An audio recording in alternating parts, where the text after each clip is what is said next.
আসুন আজ জানব ভারত মাতার প্রতিভাবান সন্তান আউল পাকির জয়নুলাবেদিন আব্দুল কালাম সংক্ষিপ্ত রূপে জীবন কাহিনী। যিনি এপিজে আব্দুল কালাম নামে পরিচিত, তিনি ছিলেন একজন অসাধারণ বিজ্ঞানী, দূরদর্শী নেতা এবং ভারতের অন্যতম প্রিয় ব্যক্তিত্ব। 1931 সালের 5ই অক্টোবর তারিখে তামিলনাড়ুর রামেশ্বরমে তিনি জন্মগ্রহণ করেন।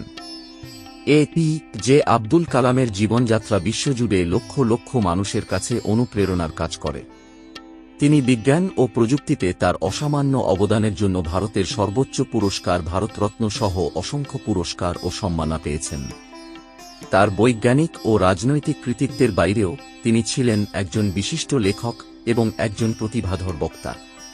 তিনি তার নম্রতা, শিক্ষার প্রতি নিবেদন এবং ভারতকে একটি প্রযুক্তিগতভাবে উন্নত এবং সমৃদ্ধ জাতি হিসেবে গড়ে তোলার জন্য অনুপ্রেরণামূলক ব্যক্তিত্ব হিসেবে রয়ে গেছেন।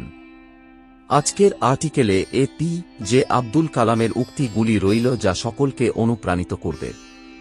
এপিজে আব্দুল কালাম 2002 থেকে 2007 সাল পর্যন্ত ভারতের একতম রাষ্ট্রপতি হিসাবে দায়িত্ব পালন করেছিলেন।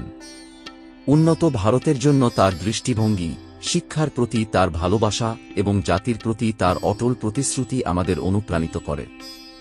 এপিজে আব্দুল কালামকে পৃথিবী এবং অগ্নি ক্ষেপণাস্ত্র প্রকল্পে তার কাজের জন্য ভারতের মিসাইল ম্যান হিসেবে উল্লেখ করা হয়। প্রথম অভ্যন্তরীণ স্যাটেলাইট উৎক্ষেপণ যান তৈরিতেও তার অবদান ছিল গুরুত্বপূর্ণ। সর্বোপরি তিনি একজন মহান মানুষ ছিলেন, যিনি তার সরলতা, সততা এবং উদারতার জন্য পরিচিত। তিনি লক্ষ লক্ষ মানুষের হৃদয় ছুঁয়েছেন এবং জাতির সম্মিলিত চেতনায় একটি অমোঘ ছাপ রেখে গেছেন। জয় হিন্দ, জয় ভারত।